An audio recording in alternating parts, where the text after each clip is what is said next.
మిత్రులారా నమస్తే. నేను మీ Prasadamurthy. Welcome to Promo Talks. September 11, 2025.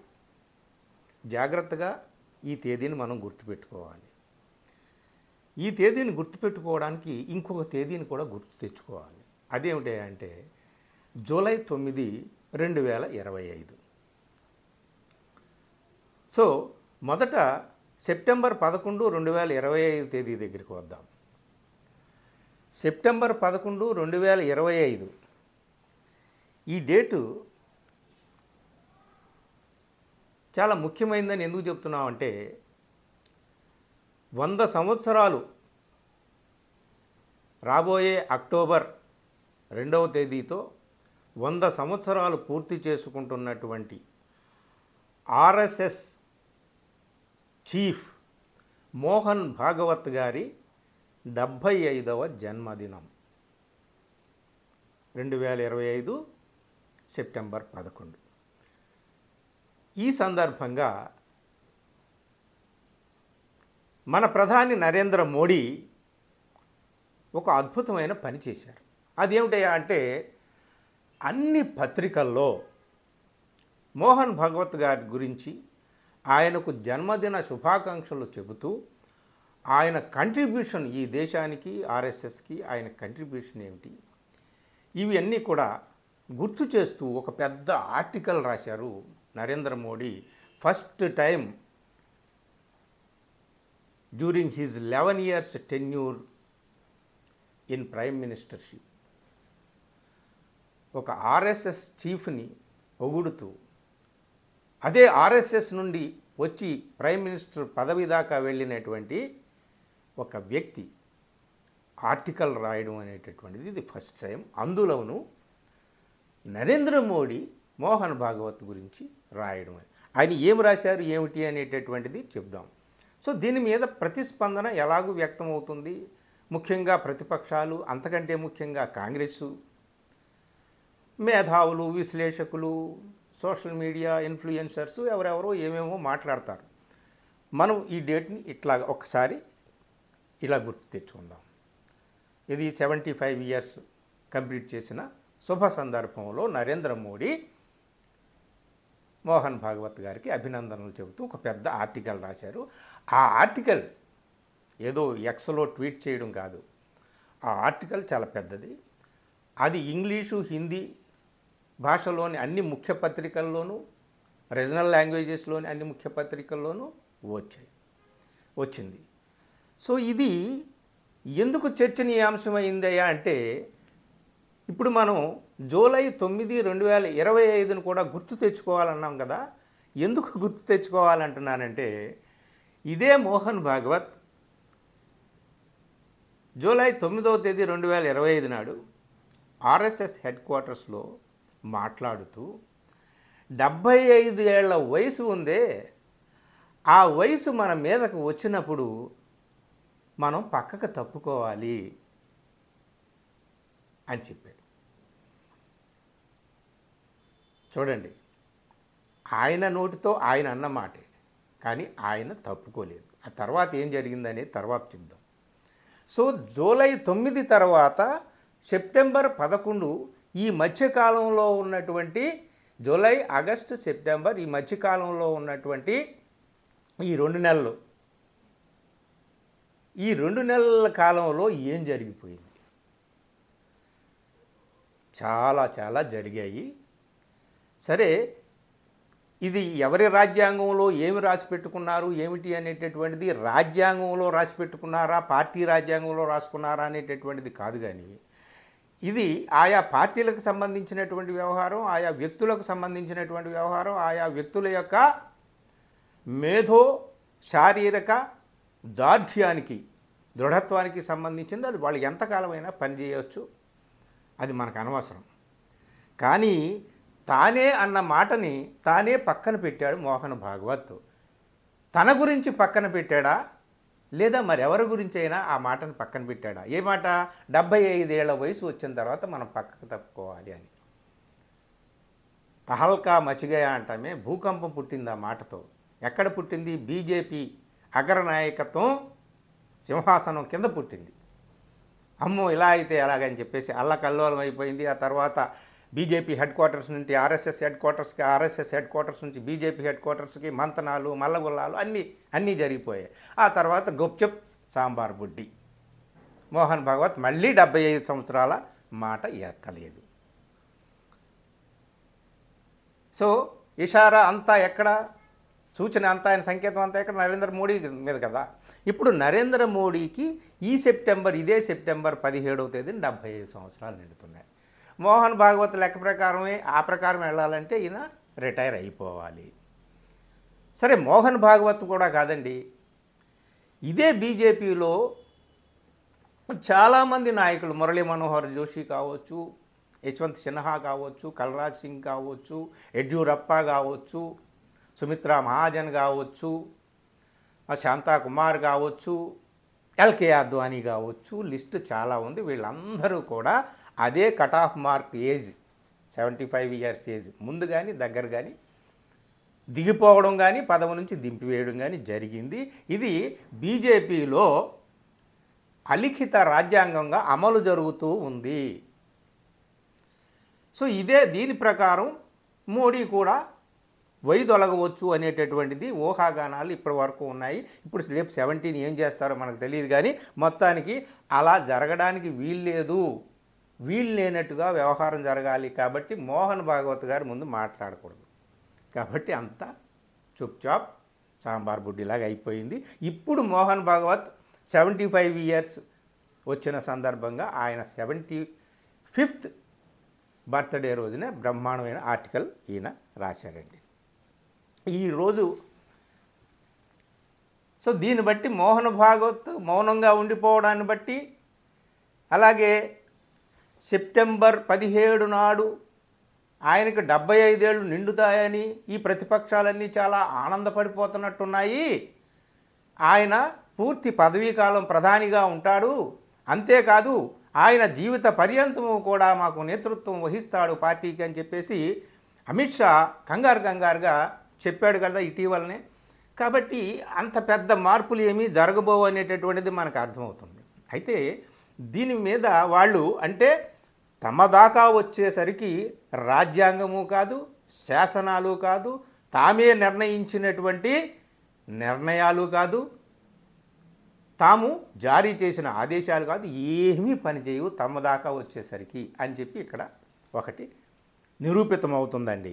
అయితే ఈ విషయంలో కొన్ని విషయాలు మనం గుర్తుపెట్టుకోవాల్సింది ఏమిటయా అంటే, ఒకప్పుడు అంటే 2024 సార్వత్రిక ఎన్నికల సందర్భంగా అదే సందర్భంలో అదే నేపథ్యంలో ఈ జేపీ నడ్డా బీజేపీ అధ్యక్షుడు మాకు ఆర్ఎస్ఎస్తో ఇక అంత పెద్ద పనేమీ లేదు, మా కాళ్ళ మీద మేము నిలబడగలం, మా స్వయం శక్తితో మేము నిలబడగలం అని చెప్పి ఇండియన్ ఎక్స్ప్రెస్కి ఒక ఇంటర్వ్యూ ఇచ్చినాడు.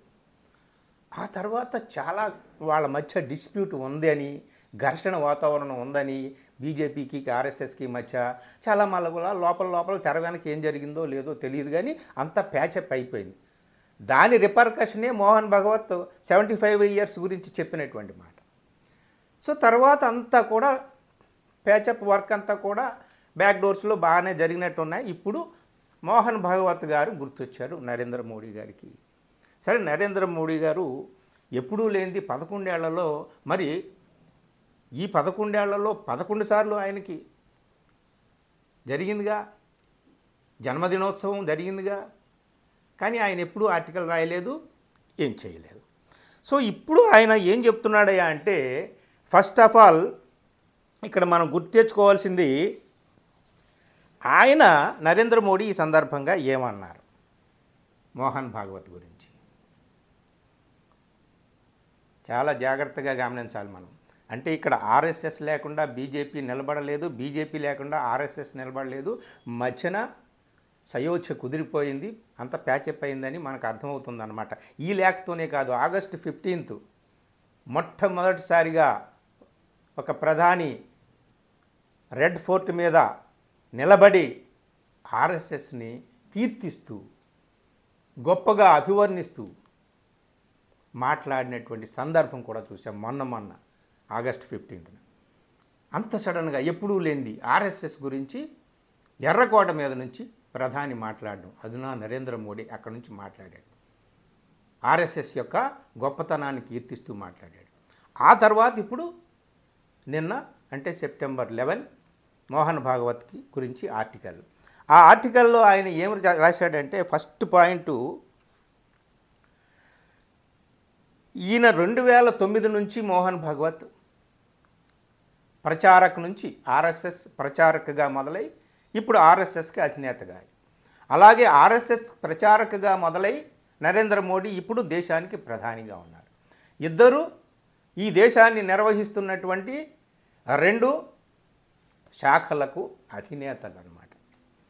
సో 2009 నుంచి ఈయన ఆర్ఎస్ఎస్లో ఉంటూ ఆయన చేసినటువంటి సేవలను ఈయన ఎలా కొనియాడాడంటే most transformative period in its 100-year journey. 2009 నుంచి మోహన్ భాగవత్ ఏ విధంగా కీలక పాత్ర పోషించాడో ఈ పీరియడ్ అంతా కూడా ఈ ఆర్ఎస్ఎస్ యొక్క 100 years జర్నీలో అత్యంత ప్రధానమైనటువంటి గుణాత్మకమైనటువంటి పరిణామాత్మకమైన గుణాత్మకమైన మోస్ట్ ట్రాన్స్ఫర్మేటివ్ పీరియడ్ అని అన్నాడు. బ్రహ్మాండమైనటువంటి కితాబ్ ఇచ్చి పడేశాడు మోహన్ భాగవత్కి. ఇంకా మళ్ళీ మోహన్ భాగవత్ 75 years కాదు కదా, 100 years గురించి కూడా మాట్లాడడానికి వీల్లేదు. అయితే ఈ విషయం మీద కాంగ్రెస్ పార్టీ జయరాం రమేష్ గారు తన ఎక్స్లో ఏం మాట్లాడాడు అనేది, ఎందుకంటే నేను మీరు మాట్లాడుకోవడం కాదు, వాళ్ళు చెప్పినటువంటి వాళ్ళు చేసినటువంటి విమర్శ, వాళ్ళు వినిపించినటువంటి స్పందన ఎలా ఉందంటే, the prime minister in his desperate bid to curry favour with the RSS leadership has return. Curry favour with the RSS అంటే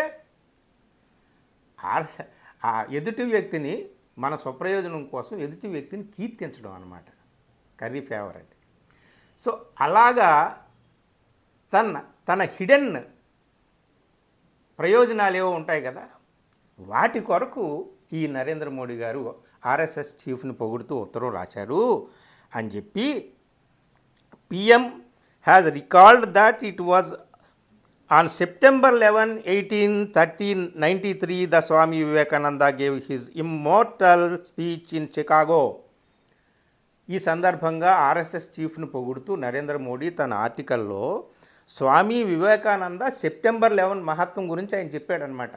September 11 మోహన్ భాగవత్ గారు పుట్టారు కాబట్టి 1893 September 11 నాడు స్వామి వివేకానంద చికాగోలో ఇచ్చినటువంటి అద్భుతమైనటువంటి ప్రసంగాన్ని మోడీ గుర్తు చేశారు. అలాగే September 11, 2001లో అక్కడ అమెరికా మీద టెర్రరిస్టులు చేసినటువంటి దాడిని కూడా ఆయన గుర్తు చేసుకున్నారు. అంటే September 11కు ఉన్నటువంటి 2 ఇంపార్టెంట్ ఇన్సిడెంట్స్ని ఆయన గుర్తు చేసుకున్నాడు. ఈ కాంగ్రెస్ వాళ్ళు అంటారు, విచిత్రంగా ఆయన అదే డేట్ని జరిగిన ఒక మహత్తరమైనటువంటి విషయాన్ని మర్చిపోయాడు. సరిగ్గా September 11, 1906 సెప్టెంబర్ 11, 1906 నాడు మహాత్మా గాంధీ సత్యాగ్రహానికి పిలుపునిచ్చాడు. ఫస్ట్ టైం ప్రపంచం అంతా కూడా ఆ పిలుపుని విన్న తేదీ September 11, 1906. ఆ డేట్ని మాత్రం ప్రధాని పక్కన పెట్టారు. ఆ డేట్ని కాదు, ఆ డేట్లో జరిగినటువంటి అతి ప్రధానమైనటువంటి సత్యాగ్రహానికి సంబంధించినటువంటి మహాత్మా గాంధీ ఇచ్చినటువంటి పిలుపు పక్కన పెట్టారు. ఎందుకంటే నరేంద్ర మోడీకి సత్యంతో పని లేదు కదా అని జయరాం రమేష్ ట్వీట్ చేసినటువంటి మాట నేను చెప్తున్నాను. ఇక్కడ పేపరు ఇదిగో నా ముందు ఉందన్నమాట. సో ఏమంటాడు, ఎందుకు ఈయనకి సత్యంతో పని లేదు అని అంటున్నారు అంటే, ఈయన నాన్ బయోలాజికల్ కదా, కాబట్టి ఈయనకి సత్యంతో పని ఉండదు. Makes his pravachans appear as if they are gods. ఆయన చెప్పిన మాటలన్నీ కూడా దేవుడి దగ్గర నుంచి సరాసరి మనకు వినిపించేటటువంటి ప్రవచనాలు లాంటివి అని చెప్పి జయరాం రమేష్ వ్యంగ్యంగా నరేంద్ర మోడీ మోహన్ భాగవత్ని కీర్తిస్తూ రాసినటువంటి ఆర్టికల్ మీద తన స్పందనను చెప్పాడు. దీని గురించి అందరూ కూడా నిన్నటి నుంచి చాలామంది సోషల్ మీడియాలో కూడా మాట్లాడుతున్నారు. ఇదే సందర్భంగా ఈ లోక్సభలో కాంగ్రెస్ పార్టీ విప్ మణికం ఠాగూర్ ఆయన కూడా ట్వీట్ చేశాడు. అదేమిటయ్యా అంటే, Advaniji at 75 the rule is step aside. అద్వానీకి 75 ఇయర్స్ వచ్చేటప్పటికి రూల్ ఏమిటయ్యా అంటే నువ్వు పక్కకు తప్పుకోవని. అలాగే Murali Manohar Joshi at 75 rule is rule, retire gracefully. ఆయన్ని రిటైర్ చేయించారు. అలాగే Mohan Bhagwatji at 75 Modi writes poetry on wisdom and trust. మరి మోహన్ భాగవత్కి 75 ఇయర్స్ వచ్చేటప్పటికి మోడీ గారు కవిత్వం రాశారు జ్ఞానం మీద, విశ్వాసం మీద అని చెప్పి. తర్వాత 75 years Modi. So the famous year retirement rule is not a principle, just a tool. తర్వాత ఈయన దగ్గరికి వచ్చేటప్పటికి ఇంకా మారుతుంది. మోడీ గారి దగ్గరికి వచ్చేటప్పటికి అది ప్రిన్సిపల్ కాదు. 75 ఇయర్స్ ఏజ్ అనేటటువంటిది అదొక సాధనం మాత్రమే. అంటే తన ప్రత్యర్థుల్ని పక్కన పెట్టడానికి 75 ఇయర్స్ ఏజ్ అనేటటువంటిది ఒక ప్రిన్సిపల్ అయింది, ఒక సాధనం అయింది.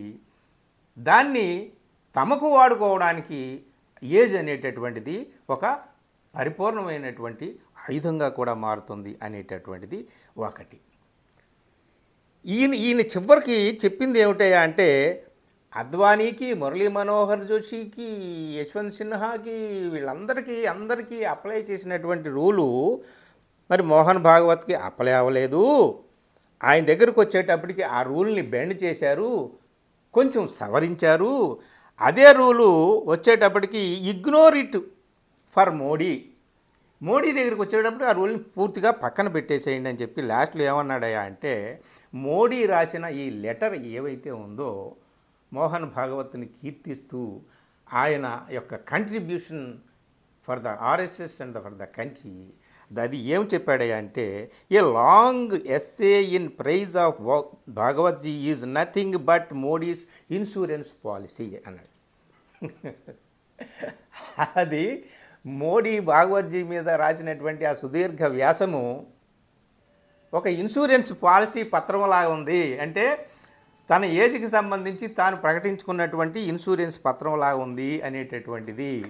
సో ఈ మాటలు ఎవరు ఎన్ని మాట్లాడినా అధికారంలో ఉన్నటువంటి వాళ్ళు, తమ చేతుల్లో అన్నీ ఉన్నటువంటి వాళ్ళు ఏం చేయాలి ఏమిటి అనేటటువంటిది వాళ్ళు అది చేస్తూనే ఉంటారు. ప్రపంచవ్యాప్తంగా పెద్ద పెద్ద దిగ్గజాలు లాంటి నేతలు ఇప్పటికీ అధికారంలో ఉన్నటువంటి వాళ్ళు రాజ్యాంగాలనే మార్చేశారు ఏజ్ విషయంలో.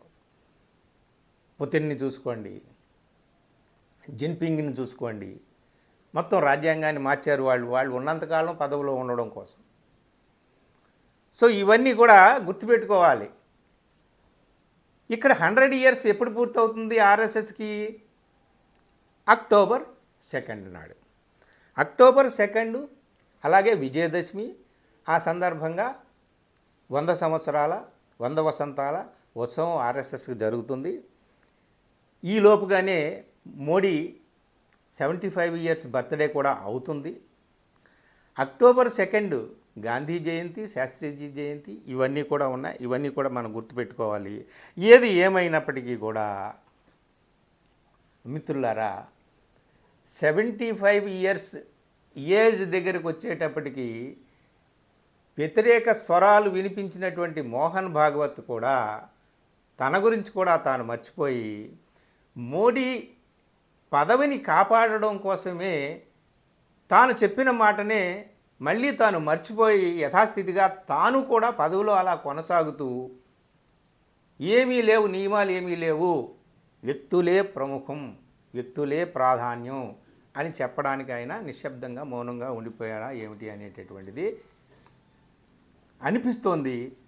లోపాయికారిగా ఇద్దరికీ ఏదో డీల్ జరిగిందని అనిపిస్తోంది. డీల్ జరగకపోతే మోహన్ భాగవత్ లాంటి పెద్ద మనిషి, అంత కుల్లా మాట్లాడినటువంటి మనిషి ఇప్పుడు మౌనంగా ఉండిపోవడానికి వీల్లేదు. అలాగే మోహన్ భాగవత్ని ఇంతగా ప్రశంసిస్తూ మోడీ ఇంత పెద్ద లేఖ రాయడానికి కూడా అవకాశం లేదు. సో డీల్ కుదిరిపోయింది. 75 ఇయర్స్ ఏజ్ అనేటటువంటి బార్ తొలగిపోయింది. ఇక సెప్టెంబర్ 17 నాడు ఏదో జరుగుతుందని ఏమి ఆలోచనలు ఊహాగానాలు చేయాల్సినటువంటి పని లేదు. కాకపోతే మోడీ హయాంలో మోడీ ఎదిగినటువంటి మాట నిజమే కావచ్చు, కానీ ఆయన హయాంలో పార్టీ ఎంత ఎదిగింది, దేశం ఎంత ఎదిగింది, వీటి గురించి సెపరేట్గా మనం మాట్లాడుకుందాం. సెప్టెంబర్ 17 లోపే సెపరేట్గా మనం మాట్లాడుకుందాం. ప్రస్తుతానికి మోడీ భాగవత్ని ప్రశంసించడం, భాగవత్ 75 ఇయర్స్ గురించి మాట్లాడకుండా మౌనంగా గప్చుప్ సాంబార్ బిడ్డి అని ఉండిపోవడం, ఇదంతా కూడా ఒక డీల్కి అనుగుణంగానే జరిగింది. అది ఆ డీల్ మోడీ భాగవత్ మధ్యలో జరిగినటువంటి డీల్ అని మాత్రం మనకి అర్థమవుతుంది. తర్వాత ఏమవుతుందో అనేటటువంటిది సెప్టెంబర్ 17 తర్వాత మనం చూడాలి. Thank you.